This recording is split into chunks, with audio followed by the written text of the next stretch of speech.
ठीक है। जनरली क्या होता है, देखो जनरली वन जीन जो है या वन एलील बेसिकली क्या करती है, एक फिनोटाइप को या एक कैरेक्टर को रिप्रेजेंट करती है। ठीक है, एक फिनोटाइप को रिप्रेजेंट करती है। ओके, बट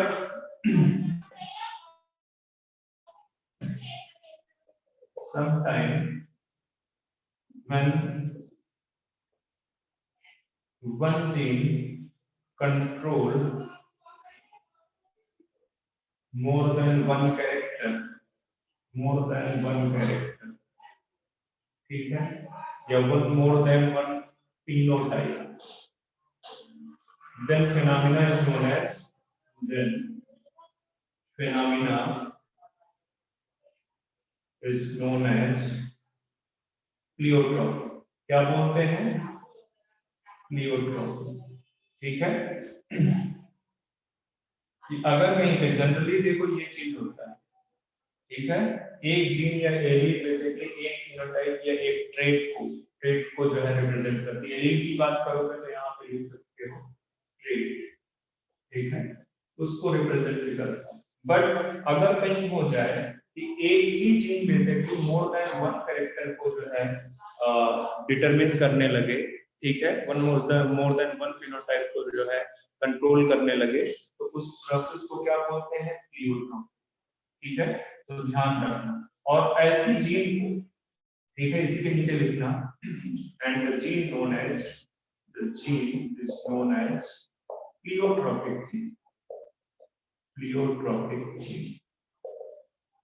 उसको प्लियोट्रॉपिक जीन। एग्जाम्पल याद कर लेना, जैसे आपका प्लियोट्रॉपी में आपका फिनाइल कीटोन्यूरिया, ठीक है, फिनाइल कीटोन्यूरिया एग्जाम्पल है इसका, फिनाइल कीटोन्यूरिया, ठीक है।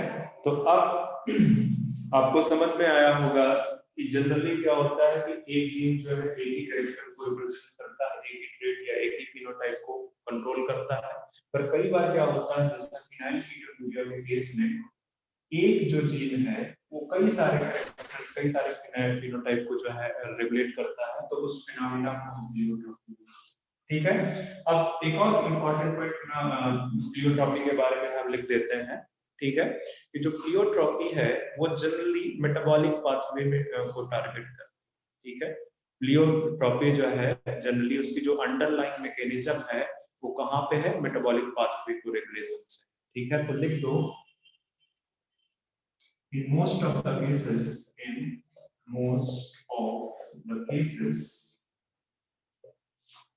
underlying mechanism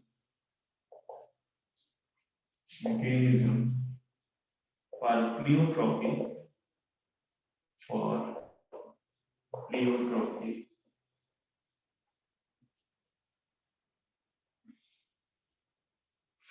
is related with metabolic pathway.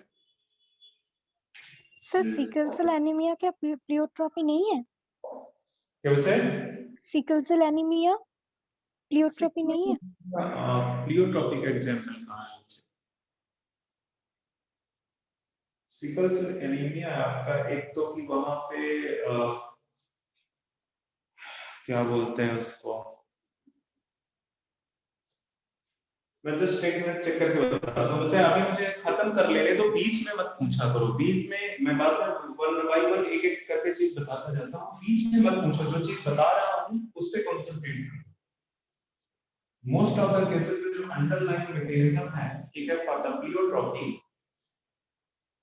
वो बेसिकली कहां पे किसको रेगुलेट करती है, the regulation of metabolic pathway,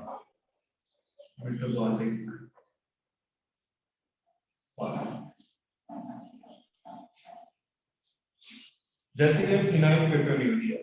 ठीक है, तो फिनाइल कीटोन्यूरिया में क्या दिक्कत होता है, एक एंजाइम है फेनाइल एल्लेन हाइड्रोक्सिलेज, तो उसमें सिंगल जीन म्यूटेशन होता है।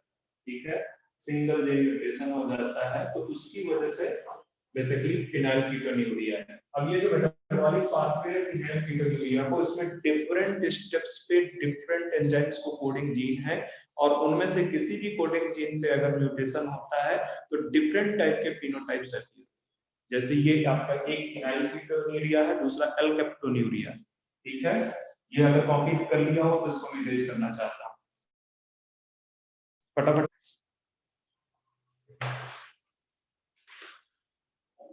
हो गया। ठीक है, जस्ट एक मिनट रुकना, मैं आपका, मुझे नहीं लगता है कि सिकल सेल एनीमिया जो है कोई इसमें है, बट फिर भी मैं एक बार चेक कर लेता हूं।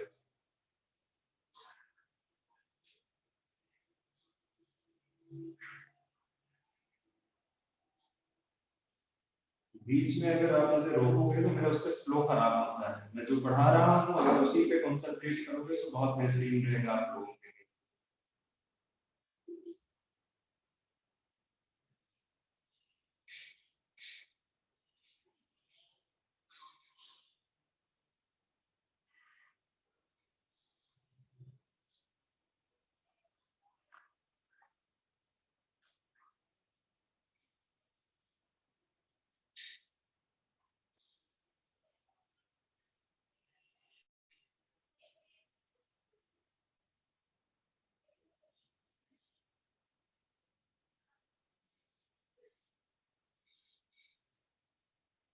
सही है, सिकल सेल एनीमिया है, लिख दो आप। पर अभी कर जो है अभी मत लिखो, अभी मुझे कुछ लिखाना है, फिर मैं आपको बता देता हूँ सिकल सेल एनीमिया। ये लिखा दूंगा, रुक जाओ यार। तो सिकल सेल एनीमिया अलग से आप उसमें एनसीईआरटी में डिस्कस है, तो उसको मुझे पूरा डिस्कस करना पड़ेगा। तो अभी मैं यहाँ पे जो लिखा रहा हूँ उसको लिखो आप। ये कॉपी नीचे वाला लिख गया है? Yes sir. चलो, ये जो फिनाइलकीटोन्यूरिया है आपका, ये occurs due to single gene mutation, single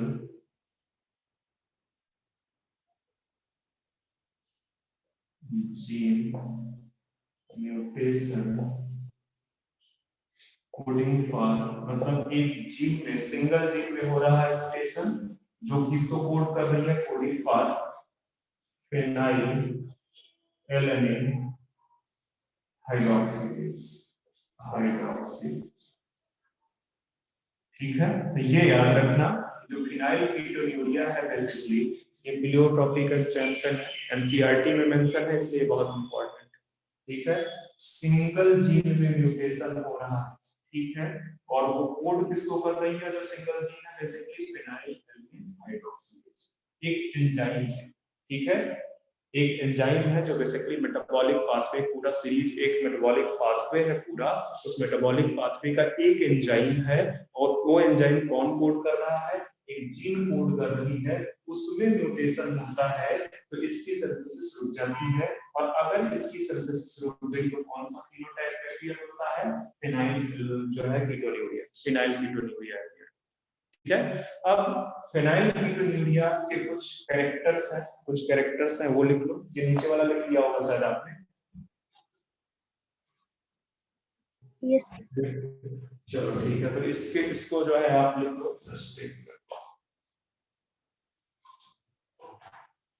mental retardness हो जाता है इसमें, ठीक है, मतलब इसके जो सिम्टम्स हैं, सिम्टम्स क्या होंगे, mental retardness,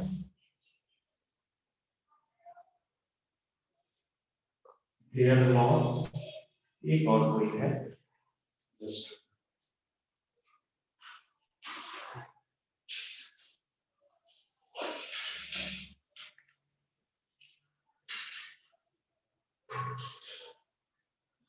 skin pigmentation, skin pigmentation, ठीक है। तो ये सिम्टम है, कई बार सिम्टम भी बच्चे पूछ लेता है, स्किन पिगमेंटेशन,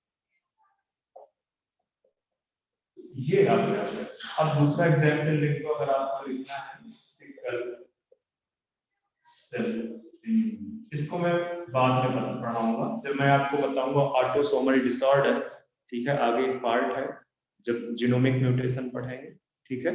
मेंडेलियन डिसऑर्डर है, मेंडेलियन डिसऑर्डर के बाद आपके ऑटोसोमल डिसऑर्डर्स हैं उसमें, तो ये वहीं पे पढ़ेंगे जाके। अभी बस नाम लिख लो आप। यहाँ से आपका प्लियोट्रॉपी वाला जो पार्ट है वो मैंने खत्म कर दिया है। याद रखना कि जब एक जीन मोर देन वन कैरेक्टर को कंट्रोल करे तो फिनोमेना प्लियोट्रॉपी है। उस जीन को प्लियोट्रॉपिक जीन बोलते हैं। फिनाइलकीटोन्यूरिया उसका एग्जांपल है, सिकल सेल एनीमिया भी उसका एग्जांपल है, और भी कुछ है, ठीक है, और भी कुछ है, बट इतना ही आप जानो फिलहाल के लिए, ज्यादा जानने की जरूरत नहीं है, जितने से काम चल जाए आपका। सेकंड चीज की जो प्लियोट्रॉपी है वो मोस्ट ऑफ द केसेस पे किसको अफेक्ट करती है, मेटाबॉलिक पाथवे को अफेक्ट करती है, ठीक है। मतलब मेटाबॉलिक पाथवे को रेगुलेट कर, उसकी जो मैकेनिज्म है प्लियोट्रॉपी की वो कहाँ पे है, मतलब मेटाबॉलिक जो पाथवे हैं वहां पे बेसिकली एक जीन जो है वो कई सारे जो है उसको रेगुलेट कर रही है, कई सारे स्टेप्स को रेगुलेट कर रही है, कई सारे फिनोटाइप्स को रेगुलेट कर रही है। किसी एक में भी अगर जो है क्या कहते हैं प्रॉब्लम हो जाए तो वो बेसिकली पूरा का पूरा मेटाबॉलिक पाथवे अफेक्ट होगा, उससे एक पर्टिकुलर फिनोटाइप है, ठीक है। तो ये तो आप जरूर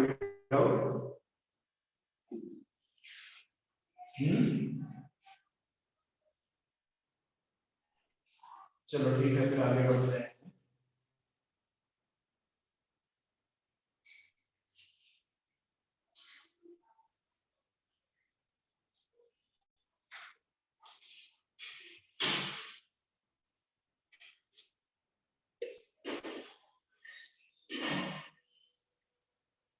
अब दूसरा टॉपिक है हमारा polygenic inheritance.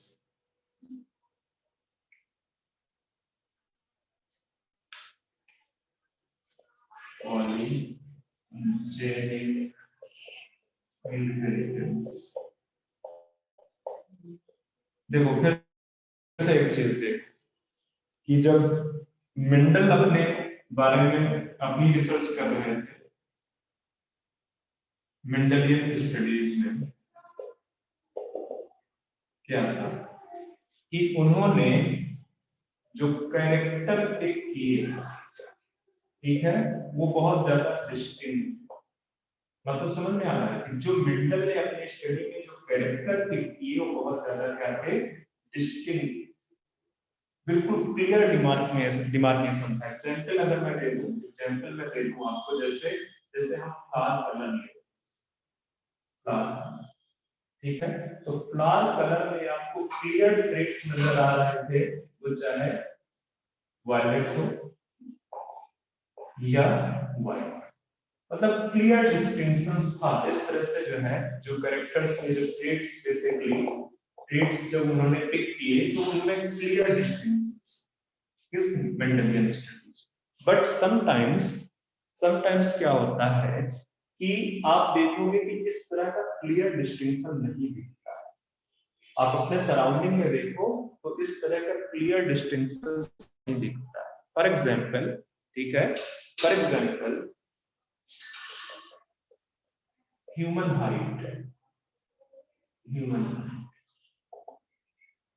Human skin colour, human skin colour,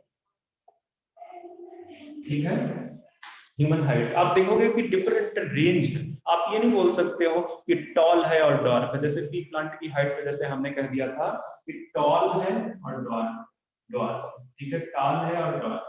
इस तरह से क्लियर डिस्टिंक्शंस आपको समटाइम्स नहीं देखने को मिलता है। फॉर एग्जांपल ह्यूमन हाइट है, ह्यूमन स्किन कलर, ठीक है।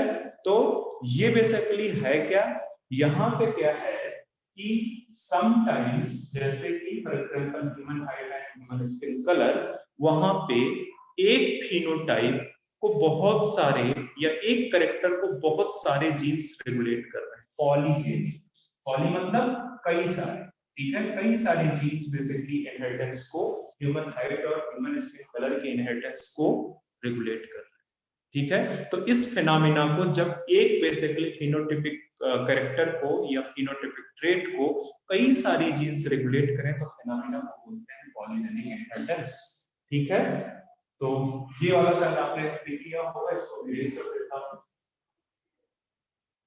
तो यहाँ पे लिखते हैं हम more than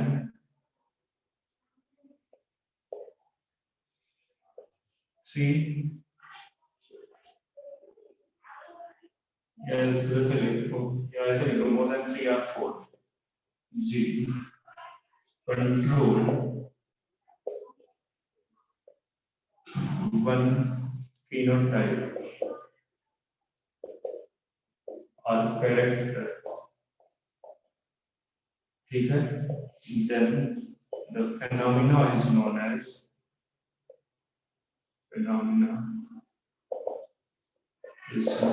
polygenic inheritance.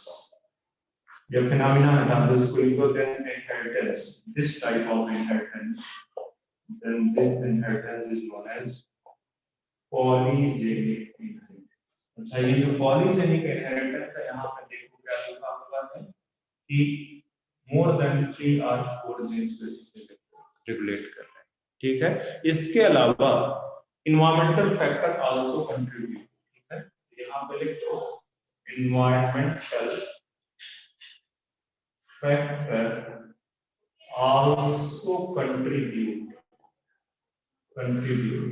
in polygenic inheritance. Polygenic inheritance में environmental factor भी क्या करता है, कंट्रीब्यूट करता है।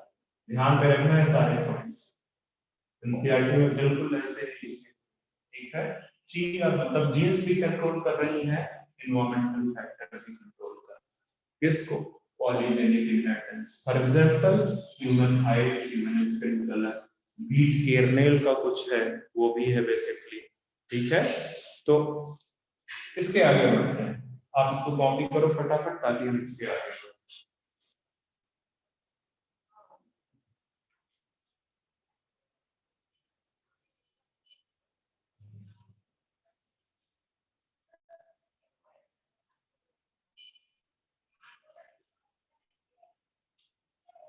हो गया सर? हो गया। चलो ठीक है, इतनी बात आपको समझ में आ गई होगी कि अगर more than 3 or 4 genes specific एक पर्टिकुलर फिनोटाइप के कैरेक्टर को कंट्रोल कर रही हैं तो इस फेनोमेना को, उस इनहेरिटेंस को पॉलीजेनिक इनहेरिटेंस बोलते हैं। इसमें जीन्स के साथ में एनवायरमेंटल फैक्टर भी कंट्रीब्यूट करता है, ठीक है। Example human height and human skin colour, ठीक है, human skin colour.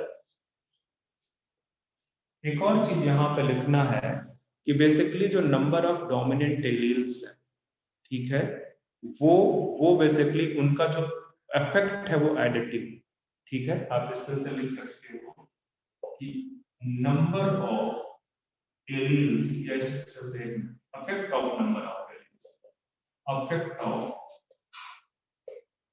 Number of alleles is additive, मतलब वो क्या हो जाएगा, एडिशन हो जाएगा, उसका एडिशन हो जाएगा।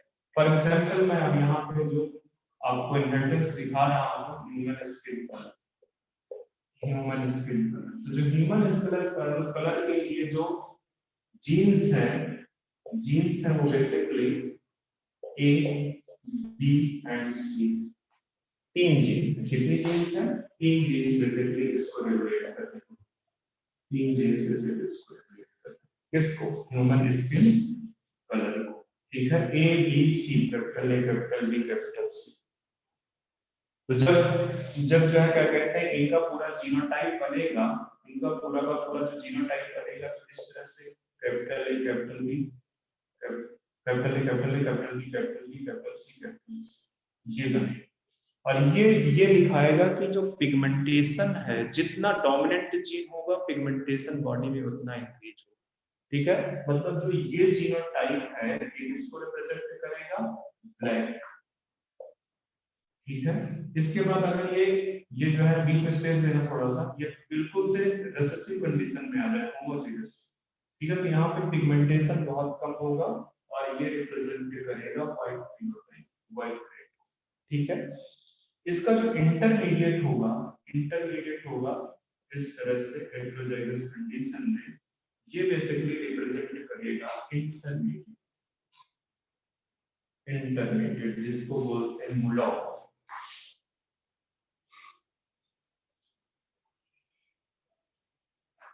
ठीक है।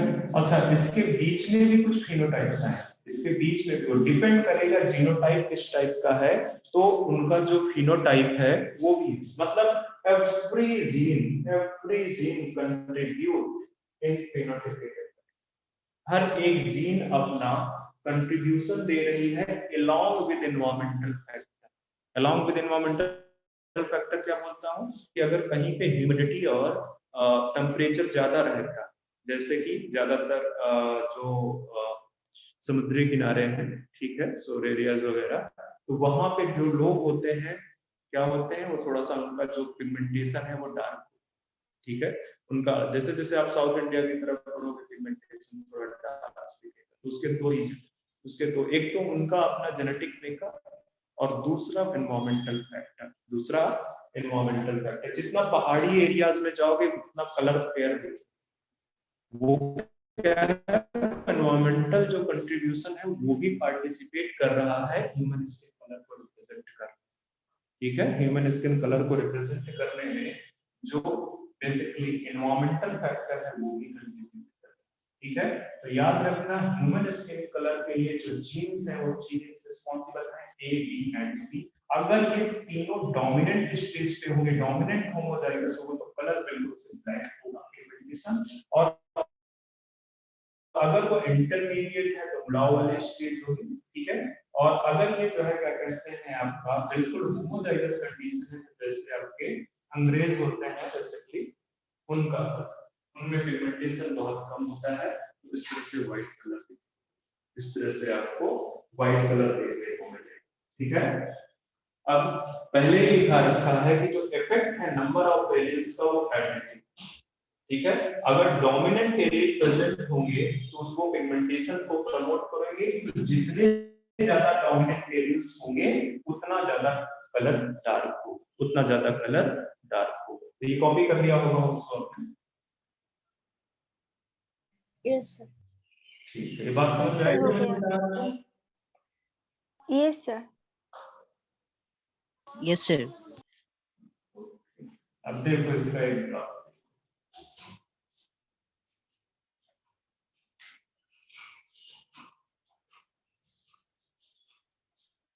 इधर आप लिख दो नंबर ऑफ एलियंस, इधर आप intensity of intensity of colour लिख सकते हो, ठीक है। ये कुछ इस तरह से हो, इस तरह से ग्राफ, ठीक है। ये वाला जो पार्ट है, ये जो वाला पार्ट मैक्सिमम है, ठीक है, ये उस पॉपुलेशन को रिप्रेजेंट करेगा जो बेसिकली सबसे ज्यादा, ठीक है। ये वाला एक तरफ एक्सट्रीम आपका ब्लैक होगा, एक्सट्रीम ब्लैक, और एक तरफ आपका एक्सट्रीम, ठीक है, और बीच में कुछ आपको इंटरमीडिएट, बीच में आपको इंटरमीडिएट कलर मिलता है। इतना इस तरह का अगर कोई ग्राफ आता है तो वो ग्राफ आपको पॉलीजेनिक इनहेरिटेंस को दिखाएगा, पॉलीजेनिक इनहेरिटेंस।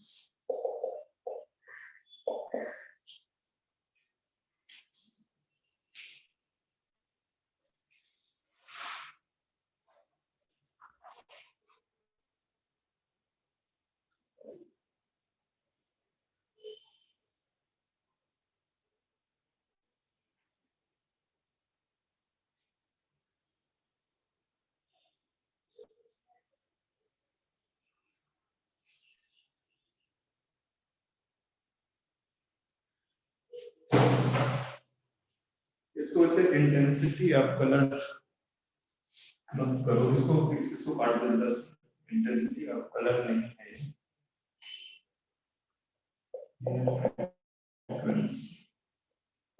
फ्रीक्वेंसी कितनी फ्रीक्वेंसी में, तो ये आपका पॉलीजेनिक इनहेरिटेंस मैंने फिनिश कर दिया। पॉलीजेनिक इनहेरिटेंस में जो चीजें हैं कि मोर देन 2 और 3 या 4 जीन्स अगर वो बेसिकली एक पर्टिकुलर फिनोटाइप को कंट्रोल कर रही है तो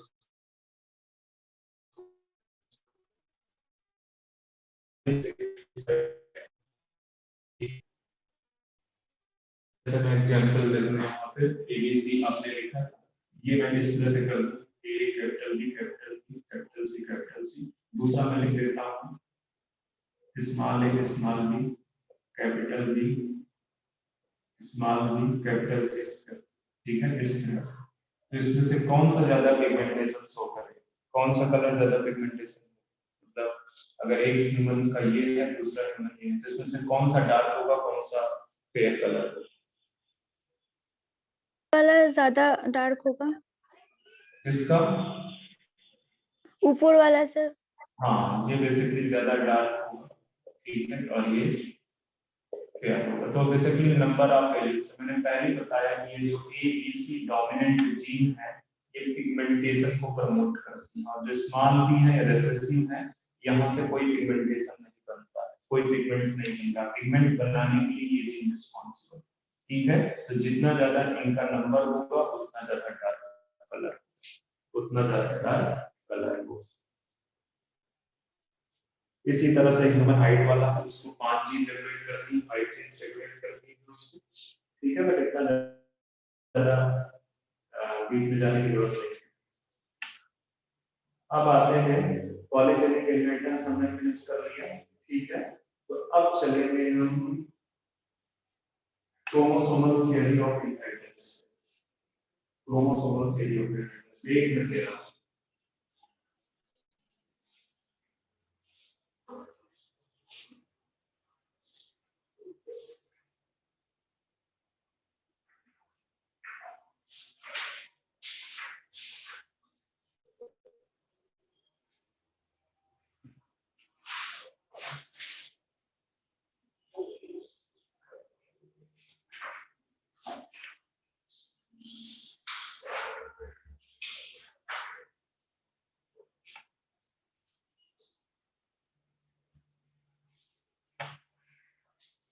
चलो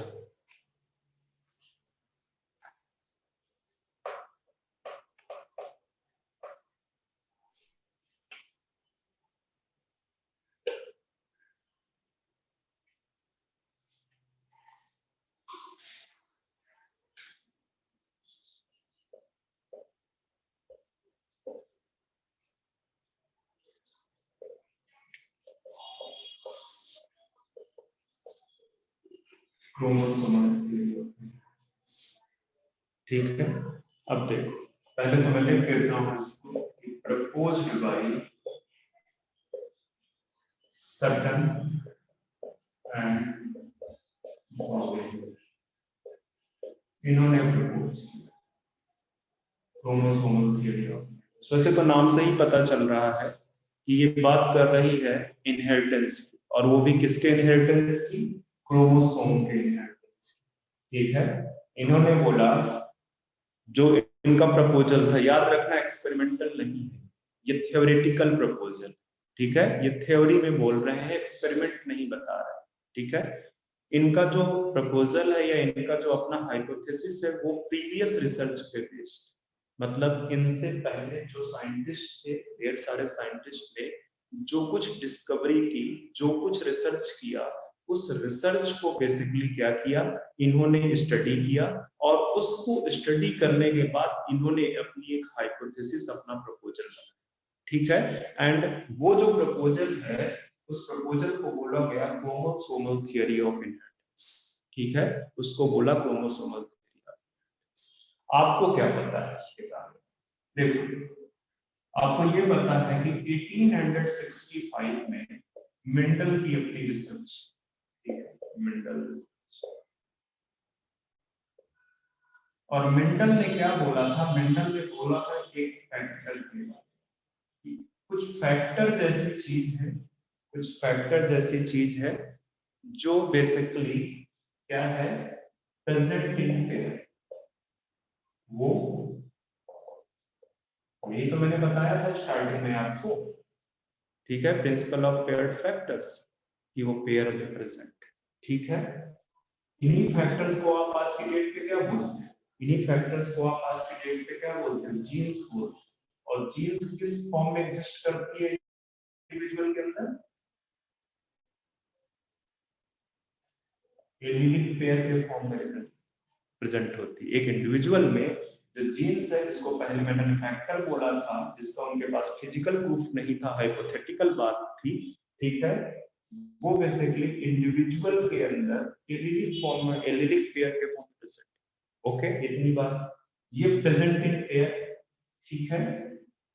डोमिनेंस फिनोमेना, ठीक है, डोमिनेंस, प्रिंसिपल ऑफ डोमिनेंस मतलब ये जो एलिलिक पेयर है, ये जो फैक्टर्स पेयर में प्रेजेंट है उसमें से एक डोमिनेट करता है, दूसरा रिसेसिव स्टेज पे रहता है, तीसरा तीसरा कि ये जो है बेसिकली सेग्रीगेशन होता है ड्यूरिंग मियोसिस, या ड्यूरिंग द रीफॉर्मेशन जो फैक्टर्स हैं वो सेग्रीगेट करते हैं। यही तो मेंडल की इंफॉर्मेशन थी, मेंडल का जो नॉलेज था, मेंडल का जो रिसर्च है अपना, उन्होंने बोला कि कोई फैक्टर ऐसी चीज है जो बेसिकली किसको गवर्न कर रही है, ट्रेड्स को गवर्न कर रही है, ठीक है। और वो फैक्टर्स बेसिकली प्रेजेंट है पेयर के फॉर्म में, वो डोमिनेंस शो करते हैं और वो सेग्रीगेशन शो करते हैं। ये मैं सारी चीजें बता चुका हूं ऑलरेडी, ठीक है।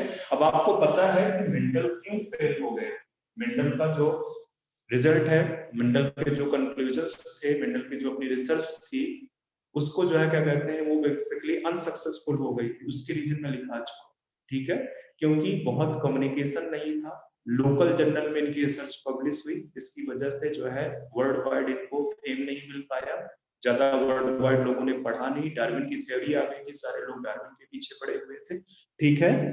इन्होंने कुछ फैक्टर्स जैसी चीजों के बारे में बोला था जिसका कोई फिजिकल प्रूफ नहीं था, ठीक है, वो एक हाइपोथेटिकल चीज थी, ठीक है।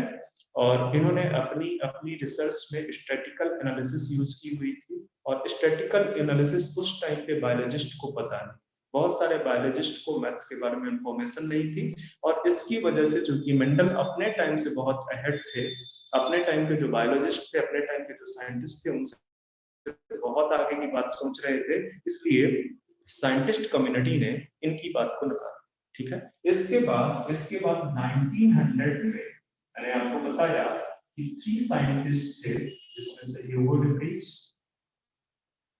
जस्ट एक मिनट में चीजें बेस करते हैं, ह्यूगो day Vries, coherence and salesman. इन्होंने इनकी रिसर्च को फिर से, ठीक है, रीडिस्कवर, मैं पहले भी बता चुका हूं, मैं दोबारा से आपको जस्ट रिवाइज करा रहा हूं इसको, ये इस थ्योरी से रिलेटेड, ठीक है, रीडिस्कवर्ड मेंडल के वर्क को रीडिस्कवर किया और उसको दोबारा से पब्लिश, और तब जाके मेंडल्स के लॉज, जो कंक्लूजन थे मेंडल के, वो लॉज के फॉर्म, ठीक है, लॉज के फॉर्म में आए। वहां पे आपने देखा कि प्रिंसिपल ऑफ, मतलब जो फैक्टर्स हैं वो पेयर में प्रेजेंट है, वो डोमिनेंस शो करते हैं, एक डोमिनेंट रहेगा, एक रिसेसिव रहेगा, और वो बेबी फॉर्मेशन के दौरान सेग्रीगेट हो जाते हैं, मतलब उनमें कोई ब्लेंडिंग नहीं होती है, जो गैमीट्स है वो बिल्कुल सेपरेट हो जाते हैं, वो बिल्कुल सेपरेट हो जाते हैं, ठीक है। इतनी बात, एक ये तो एक टाइप का पार्ट, एक तरफ का जो मेंडल का रिसर्च है वो आपको समझ में आ गया, वो आपको समझ में, मेंटल ने इतनी बातें बताई। आगे जो है क्या कहते हैं, वैसे कॉपी कर लिया है तो मुझे आगे पढ़ना, इरेज करना पड़ेगा, फटाफट।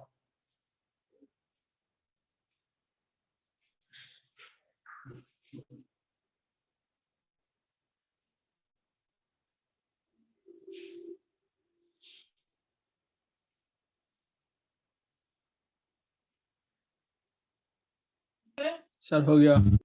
चलो ठीक है, आगे बढ़ते हैं।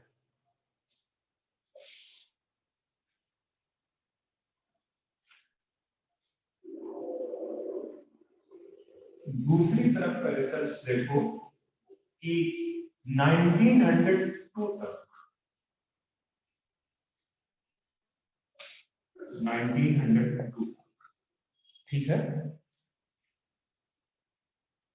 Chromosomal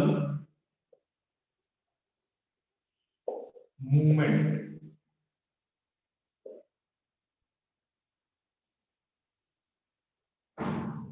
during meiosis and mitosis. ये स्टडी हो गया, स्पेशली हमको मियोसिस से मतलब है, ठीक है। वैसे माइटोसिस भी डिस्कस हो गया था कि जो बिहेवियर है क्रोमोसोम का, ठीक है, क्रोमोसोमल मूवमेंट बेसिकली मियोसिस के दौरान 1902 तक डिस्कवर हो गया था। क्यों डिस्कवर हुआ ये? Due to advancement of microscope, due to advancement of microscope, advancement of microscope. Advancement किस तरह का था? इलेक्ट्रॉन माइक्रोस्कोप आ गया, इलेक्ट्रॉन माइक्रोस्कोप। और इलेक्ट्रॉन माइक्रोस्कोप की हेल्प से आपने क्या देख लिया? क्रोमोसोमल मूवमेंट ड्यूरिंग मियोसिस, ठीक है। और ये देख के ये पाया गया कि जिस तरह से मेंडल के फैक्टर्स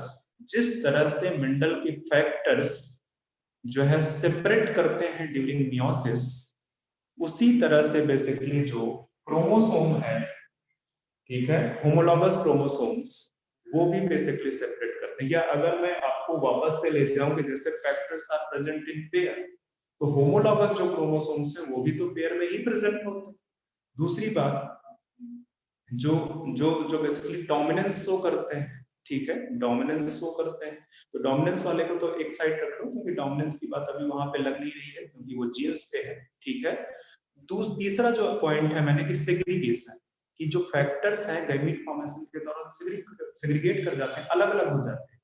सिमिलरली जो होमोलॉगस क्रोमोसोम्स हैं वो भी तो basically during gamete formation meiosis के दौरान क्या हो जाता है? वो भी सेपरेट हो जाते हैं, ठीक है। तो सटन एंड बॉवेरी ने क्या कहा कि जो फैक्टर्स का और होमोलॉगस क्रोमोसोम्स का जो बिहेवियर है वो क्या है? पैरेलल। ये पहला कमेंट था किसका? जो बेसिकली जो है क्या कहते हैं, सटन एंड बॉवेरी है, उन्होंने बोला कि जो बिहेवियर है फैक्टर्स एंड होमोलॉगस क्रोमोसोम्स का वो पैरेलल, ठीक है। क्यों पैरेलल है? क्योंकि जो फैक्टर्स हैं वो कहां पे प्रेजेंट? होमोलॉगस क्रोमोसोम्स के ऊपर। आपको याद होगा आदम यही तो कहता था कि ये क्रोमोसोम्स है, यहाँ पे जीन्स प्रेजेंट। अब जीन्स ही तो फैक्टर है, ठीक है। तो अगर ये सपोज कर लो दो होमोलॉगस क्रोमोसोम्स हैं, ये दो होमोलॉगस क्रोमोसोम्स हैं, तो ये जब सेपरेट होंगे तो जीन्स तो सेपरेट हो ही जाएंगे। ये जब दोनों सेपरेट होंगे ड्यूरिंग मियोसिस, मियोसिस में जब बेसिकली एक इधर चला जाएगा एक इधर, ठीक है, पहले साथ साथ में थे, ठीक है, साथ साथ में थे, एक सेल में चला गया, दूसरा दूसरे सेपरेट हो गया कि नहीं? तो वो बेसिकली फैक्टर्स कहां पे प्रेजेंट है? होमोलॉगस क्रोमोसोम्स में प्रेजेंट है। और होमोलॉगस क्रोमोसोम्स में प्रेजेंट होने की वजह से वो, अगर होमोलॉगस क्रोमोसोम्स सेपरेट हो रहे हैं गैमीट में, डिफरेंट गैमीट्स में, तो बेसिकली फैक्टर्स तो अपने आप सेपरेट हो जाएंगे। जीन्स जो है वो बेसिकली अपने आप क्या हो जाएगा?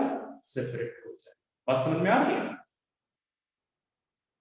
Yes sir. ये दो रिसर्च थी, ठीक है, एक मेंडल की रिसर्च थी, दूसरा मियोसिस की जो है क्रोमोसोम बिहेवियर बेसिकली मियोसिस के दौरान due to advancement of electron microscopy, ये दो चीजें डिस्कवर हो गई।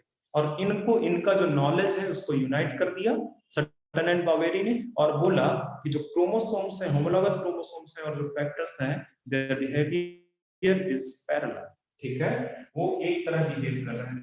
ये मेरे इसका काम है।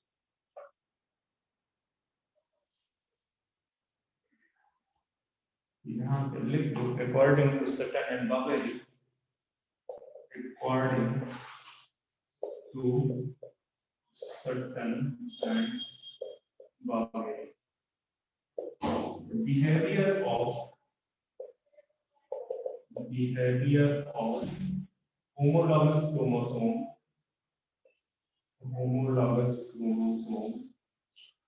and factors are parallel. वो पैरेलल, वो क्या है? पैरेलल, ठीक है। Behaviour of homologous chromosomes and factors are parallel, ठीक है, पैरेलल। ओके, सर एक क्वेश्चन था उस क्या बच्चे? एनसीईआरटी सर, एक क्वेश्चन है सर एनसीईआरटी में। हाँ उसमें सर क्रोमोसोम और जीन में दो डिफरेंस बॉक्स दिया हुआ है, बच्चा, तो आपका आवाज कौन कम आ रहा है जरा, जी बोलो आप। सर एक एक मिनट होल्ड करो कंपैरिजन। जरा, 1 मिनट होल्ड करो। Okay sir.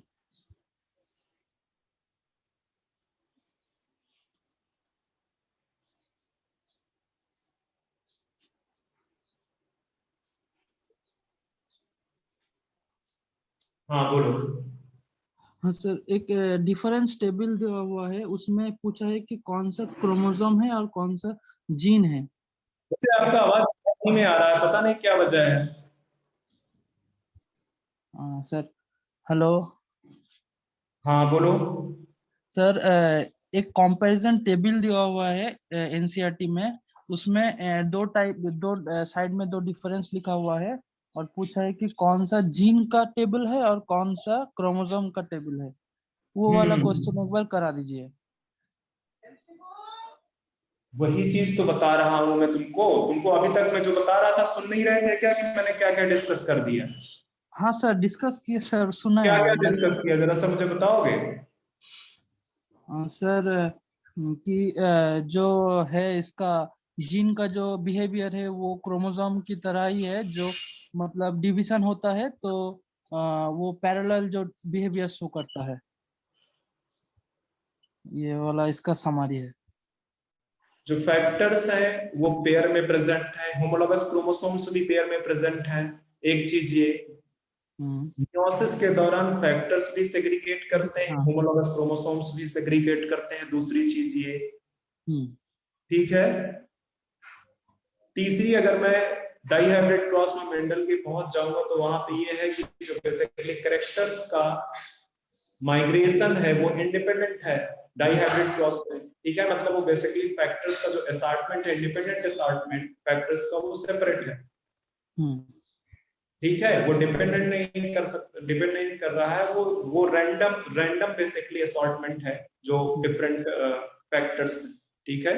वो डिपेंडेंट नहीं है कि जो है, अगर अगर जो है क्या कहते हैं, पेरेंट्स में जो एक एलील था या एक फैक्टर था वो दूसरे फैक्टर के साथ में अटैच था, तो इसका मतलब ये नहीं है कि वो ऑलवेज अटैच रहेगा, ऑलवेज एसोसिएटेड है। वो किसी के साथ भी जो है अपना कॉम्बिनेशन एस्टैब्लिश कर सकता है, ठीक है। तो ये जो तीसरा पॉइंट मैं बता रहा हूं, this is only true for the factors, this is not true for the homologous chromosomes. बात समझ में आ रही है? Sir okay sir.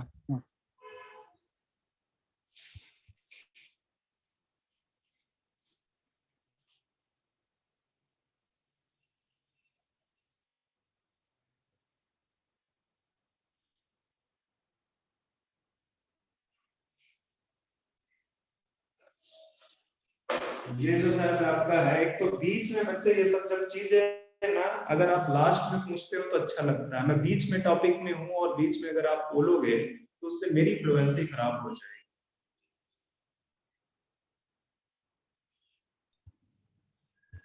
टाइम कितना हुआ है?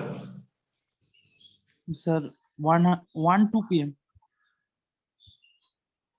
इससे भी टाइम हो गया है, चलो ठीक है, इसको यहीं पे छोड़ता हूं, मैं तुम्हारा क्वेश्चन सॉल्व कर देता हूँ।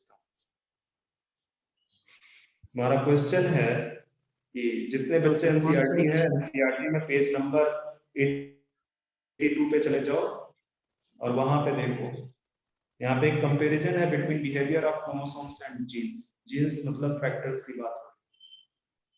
तो अब वो पूछ रहा है, नीचे वाला अगर आप देखोगे और जो सेडेड है वहां पे क्वेश्चन दिया हुआ सेडेड एरिया में, can you tell which of these columns A and B represent the chromosomes and which represent the gene?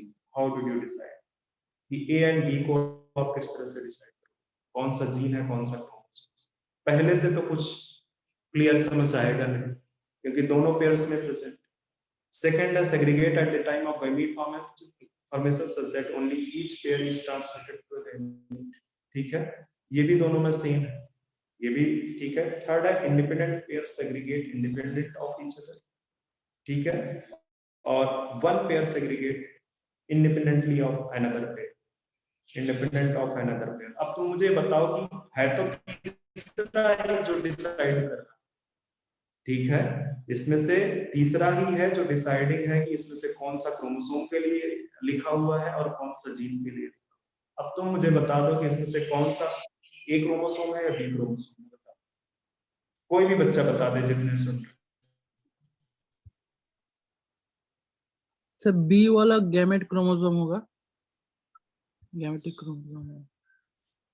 B वाला, बी वाला बी वाला किसको रिप्रेजेंट करे? क्रोमोसोम को। क्यों? मियोसिस, मियोसिस याद है तुम्हें? हाँ सर। तो मियोसिस में क्या होता है? Sir homologous chromosome. ये देखो लिखा भी हुआ है, पैराग्राफ देखो, during anaphase of meiosis 1 the two chromosomes pair can align at the metaphase plate independent of each other. To understand this, compare the chromosomes of 4 different color in the left and right columns. ठीक है, ये नीचे की तरफ आपका left and right में ये दो कुछ डायग्राम्स बने हुए हैं फिगर 5.9। ठीक है, यहाँ पे देखो meiosis 1 एनाफेज, ठीक है, पॉसिबिलिटी 1 में और पॉसिबिलिटी 2। ठीक है, तो इसको आप अगर देखोगे तो सिंपल सी बात है, पहले होमोलोगस क्रोमोसोम्स का सेपरेशन किया हुआ है मियोसिस 1 के दौरान। ठीक है, और जब मियोसिस 1 के दौरान होमोलोगस क्रोमोसोम्स का सेपरेशन हुआ तो मियोसिस 2 के एनाफेज पे क्रोमैटिड्स का सेपरेशन दिखा, मियोसिस 2 के एनाफेज पे क्रोमैटिड का सेपरेशन। ठीक है, और सारे के सारे जो क्रोमैटिड्स हैं वो सेपरेट हुआ। तो तुमको पॉसिबिलिटी 1 और पॉसिबिलिटी 2 में बच्चे कोई डिफरेंस नजर आ रहा है? कुछ तो सर डिफरेंस आपका है। आवाज कट गया सर, एक बार फिर से बताइए। जो पॉसिबिलिटी 1 का पिक्चर है और जो पॉसिबिलिटी 2 का पिक्चर है ना, तो पिक्चर दो हाँ फिगर सर। है। हाँ सर। तो उसमें से कौन सा जो है तुमको कोई डिफरेंस नजर आ रहा है पॉसिबिलिटी 1 और हाँ पॉसिबिलिटी? सर। सर वो जो ग्रीन कलर का जो क्रोमोसोम है वो एक बार ऑरेंज के साथ गया और एक बार येलो जो के साथ गया। कॉम्बिनेशन है होमोलोगस क्रोमोसोम्स का वो दोनों में डिफरेंट है। होमोलोगस क्रोमोसोम्स का आप लॉन्ग वाले क्रोमोसोम्स देखो और शार्ट वाले क्रोमोसोम्स। तो जो लॉन्ग वाले क्रोमोसोम्स हैं, जो शार्ट वाला क्रोमोसोम्स है, उसमें कॉम्बिनेशन डिफरेंट है। पहले स्टार्टिंग पॉइंट पे आप गेस करो,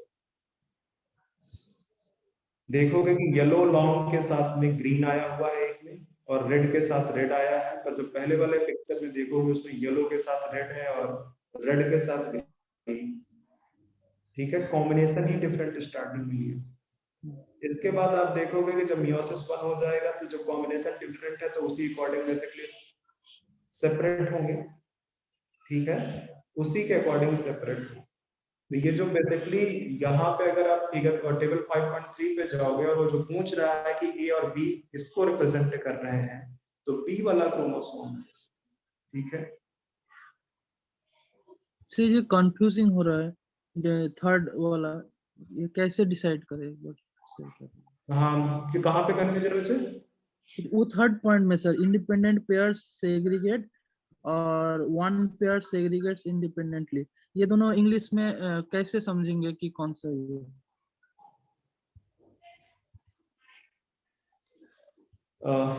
मैं तुमको अभी एक वो भेजता हूँ, क्या बोलते हैं, हैंड रिटन PDF। वो भेजता हूँ। ठीक है, ओके सर। तो जो है क्या कहते हैं उसमें आप लोग समझ लेना। और प्लीज रिक्वेस्ट है बच्चे कि मुझे बीच में क्लास के दौरान कम से कम ओके सर। मत रोको, क्योंकि मेरा सिलेबस से रुक जाएगा। मैं अब तक ही खत्म कर चुका होता क्रोमोसोम के रिलेटेड, जिससे कुछ बचा थोड़ी।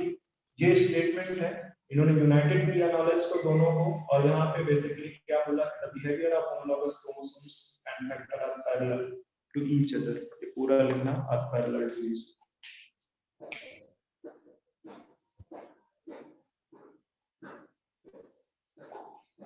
ठीक है, और वो पैरेलल में यही जो स्टेटमेंट है, इन्हीं में जो है हमने स्टार्टिंग में जो बता दिया है, इसका रीजन क्या है, इनका जो माइग्रेशन है, फर्स्ट एंड सेकंड स्टेटमेंट बिल्कुल सेम है, थर्ड में थोड़ा सा डिफर कर।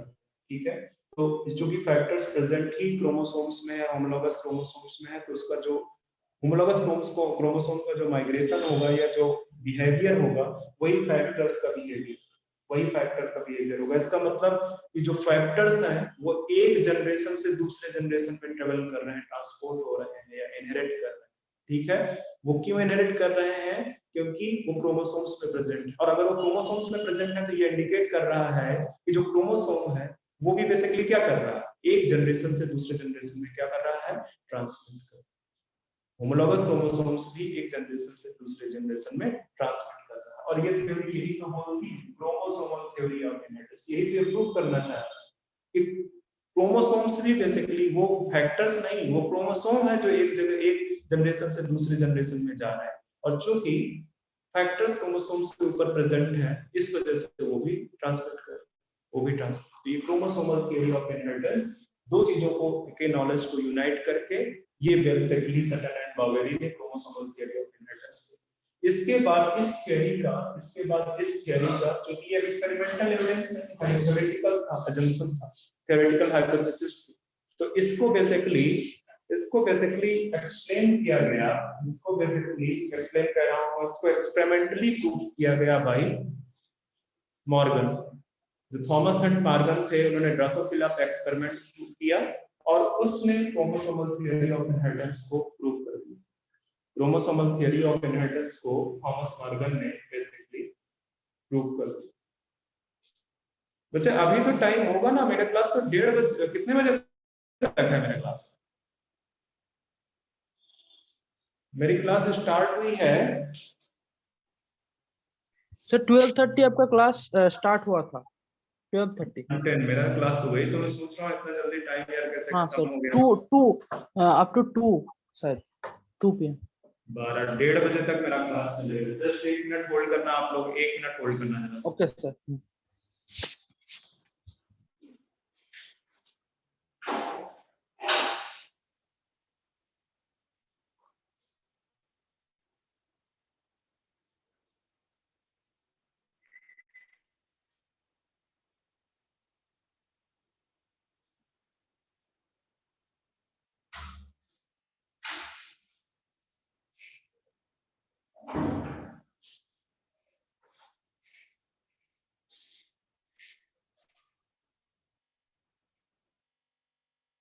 चलो कुछ चीजें मैं और लिखा देता हूँ, कुछ चीजें मैं और दिखाता हूँ आपको। ये तो लिख दिया होगा ना आपने? Yes sir. तो मुझे कंफ्यूजन हो गया था क्योंकि आज आपके पास लेट क्लास स्टार्ट हुई है, तो मुझे लगा कि मेरा टाइम कम हो गया। स्टिल मेरे पास थोड़ा टाइम, बट फिर भी मैं जिसको बोल रहा हूँ सबको कि जिसको भी डाउट पूछना है बाद में पूछो, जब क्लास एंड होने वाली होगी आपको टाइम का पता रहता है, मुझे टाइम नहीं दिखाई दे रहा है, तो जब मेरी क्लास एंड होने वाली है तब मेरे से डाउट पूछो, नोट कर लिया अपने कॉपी पे कि यहाँ पे ये डाउट है, यहाँ पे। चलो, तो मैं क्या बोल रहा हूँ कि जो क्रोमोसोम होमोलॉगस क्रोमोसोम्स है और फैक्टर्स है उनका जो बिहेवियर है वो क्या है, पैरेलल, ठीक है, वो पैरेलल है। तो पहला लिख दो, क्या पैरेलल है, बोथ अकर इन पेयर, दोनों पेयर में, होमोलॉगस क्रोमोसोम्स भी पेयर में है और के बाद है इंट्रा परकी, ठीक है। दूसरा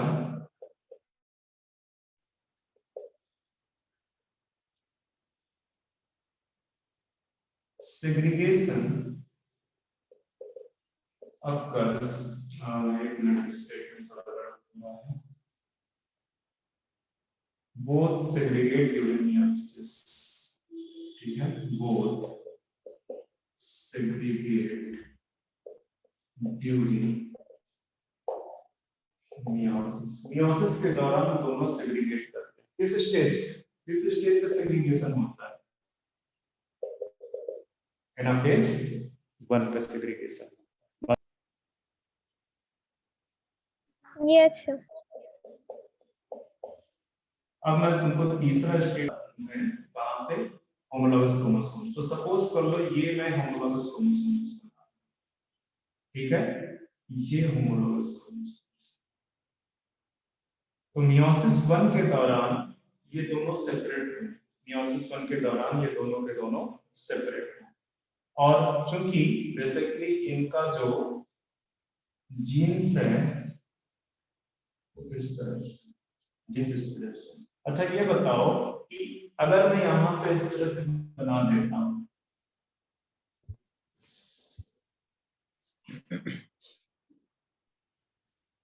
ये ठीक है, ये दोनों सिस्टर क्रोमैटिड, और यहाँ पे मैं इस तरह से जीन्स बना या फैक्टर्स बना रहा हूँ, तो क्या ये एलिलिक पेयर है या क्या है? Allylic pair. ये क्या है, एलिलिक पेयर है क्या बच्चे? Yes sir, allylic pairs. ये एलिलिक पेयर है। Yes sir. सर ये एक जीन का दूसरा फॉर्म। ये कॉपी है जीन्स के, ये कॉपी है, यही तो डाउट है ना आपका। ये बेसिकली क्या है, दे आर कॉपी। एलिलिक तब होते हैं जब ये जो है, ये जो दोनों है, ये एलिलिक है, ये एलिलिक है, क्योंकि ये पूरा एक क्रोमोसोम है, ये होमोलॉगस क्रोमोसोम, ये दोनों होमोलॉगस, ठीक है, ये दोनों होमोलॉगस, ठीक है, ये दोनों एलिलिक पेयर हैं। और एलिल्स का सेपरेशन आप देखो जो है कि जब बेसिकली जब जब क्या होगा कि एनाफेज होगी तो ये अलग हो जाएगा और ये अलग, ये दोनों के दोनों अलग हो जाएंगे। तो गैमीट फॉर्मेशन के दौरान दोनों के दोनों क्या हो गए, अलग, ठीक है। इसके बाद क्या होगा, इसके बाद क्या होगा जब असॉर्टिंग की बात हो, इंडिपेंडेंट असॉर्टिंग, थर्ड स्टेटमेंट क्या बोलता है उसमें,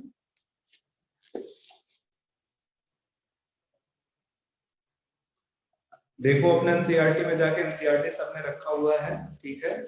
देखो इसमें क्या बोल रहा है कि independent pair segregate independent each other.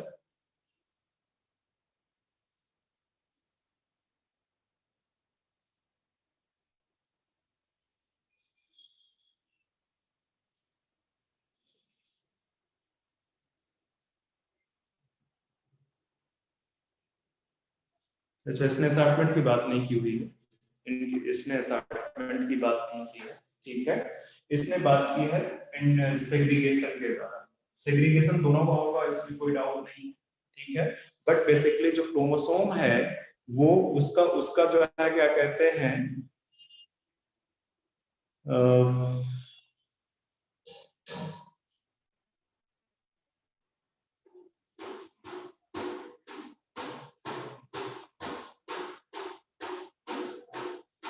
वैसे इसको मैं बाद में बताता हूँ, इसको छोड़ दो, बाद में बताता हूँ, ठीक है।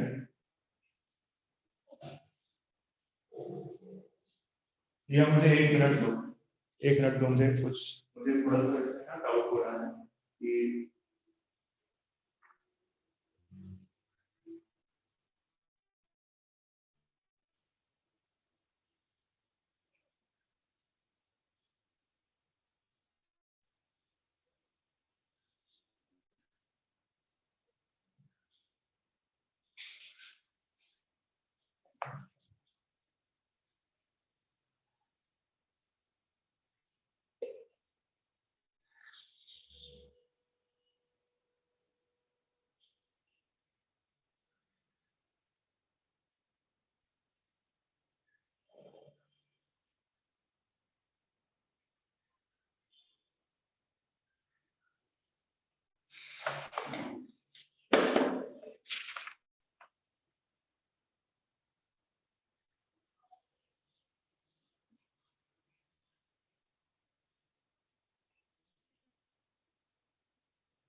तीसरा पॉइंट बच्चे पहले इसमें लिख लो, फिर एक और उसके बाद में इसको डिस्कस करते हैं। एक और पॉइंट यहाँ कि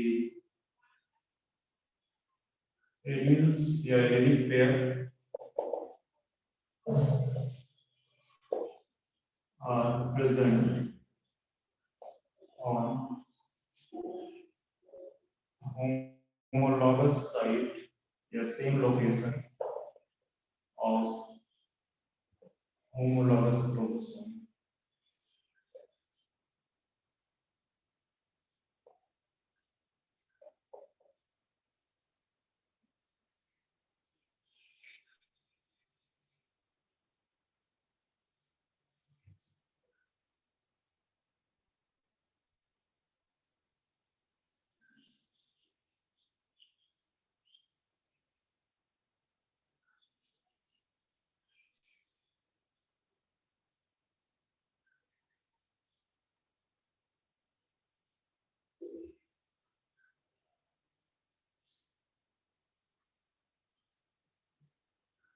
इसको बच्चे में जो तीसरा स्टेटमेंट है इसको मैं अभी आपको डाउट क्लियर कर दूंगा।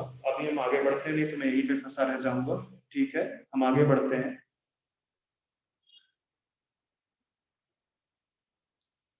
यहीं से आपका ये क्रोमोसोम में आपको ये एक्सप्लेन करूंगा। ठीक है, अभी अभी मैं आपको हैंड रिटन जो है सॉल्यूशन भेजता हूं इसका। ठीक है, हम आगे बढ़ते हैं। ये लास्ट वाला कॉलम 2-3 लाइन छोड़ दो वहां पे। ठीक है,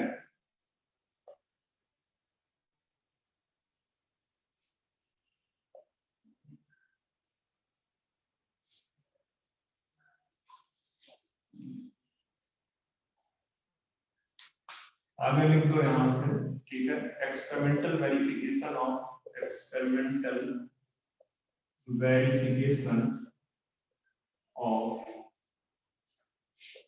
chromosomal theory of inheritance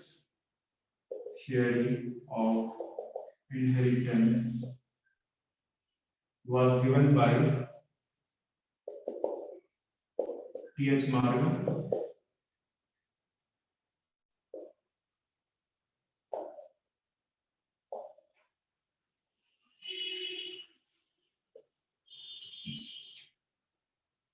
और जो थॉमस हंट मॉर्गन का इनका जो एक्सपेरिमेंटल ऑर्गेनिज्म था, एक्सपेरिमेंटल ऑर्गेनिज्म जिस ऑर्गेनिज्म पे इन्होंने ये वाली स्टडी की वो थी ड्रोसोफिला। ठीक है, एक इंसेक्ट है, आपको पता है। ड्रोसोफिला के सिलेक्शन के कारण लिख लेते हैं कि क्यों इन्होंने ड्रोसोफिला को सेलेक्ट किया।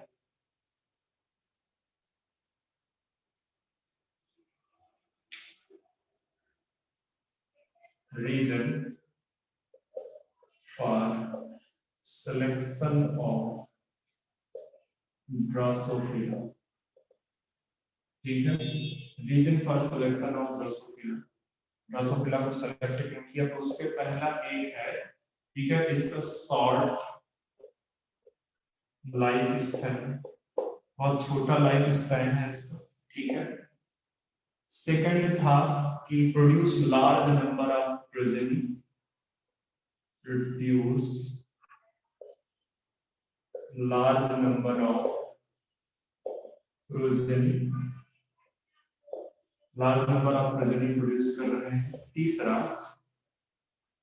कि मेल एंड फीमेल में क्लियर डिफरेंशिएशन है। ठीक है, clear demarcation in male big है या फीमेल बिग है, बताओ साइज। इन मेल बिग है या फीमेल बिग है, बताओ। मेल छोटा है। ठीक है, एंड फीमेल। देखिए ये क्वेश्चन एक बार पूछा जा चुका है विद पिक्चर, तो ध्यान रखना, आपके नीट भी पूछा गया है। ठीक है, क्लियर डिमार्केशन है, बेसिकली डिफरेंशिएशन है मेल और फीमेल में। ओके, यहाँ पे जो स्पैन है इसको लिख दो अप्रॉक्सीमेटली 15 डेज। 15 डेज बेसिकली इसका जो है अप्रॉक्सीमेटली जो लाइफ स्पैन है। ठीक है,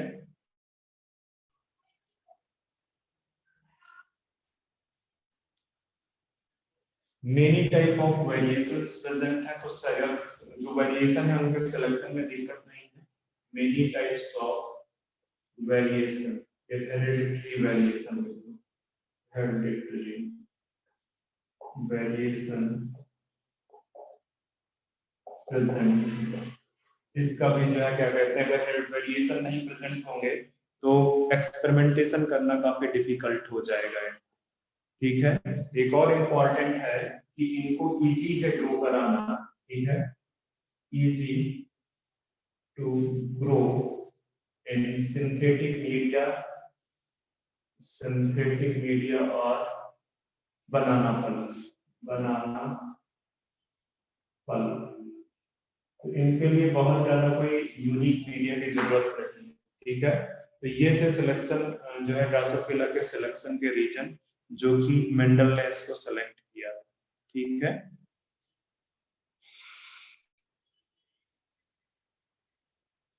तो मैं आज के दिन इसको यहीं पे स्टॉप करूंगा। ठीक है, आगे मैं नहीं पढ़ा रहा, आज के दिन बस यहीं तक। नेक्स्ट लेक्चर पे हम आगे कंटिन्यू करेंगे। और एक बड़ी रिक्वेस्ट है, जिसको जो डाउट है आगे पीछे पूछो, मेरे को बीच में अगर रोकोगे बच्चे तो उससे फिर मुझे क्या है कि मैं एक स्टेप लेके चलता हूँ कि मुझे कितनी चीजें खत्म करनी है जो आपके सारे एग्जाम में आ जाए। ठीक है, मुझे बीच में अगर रोकोगे तो उससे आपका नुकसान है, मेरा नहीं। Sorry sir.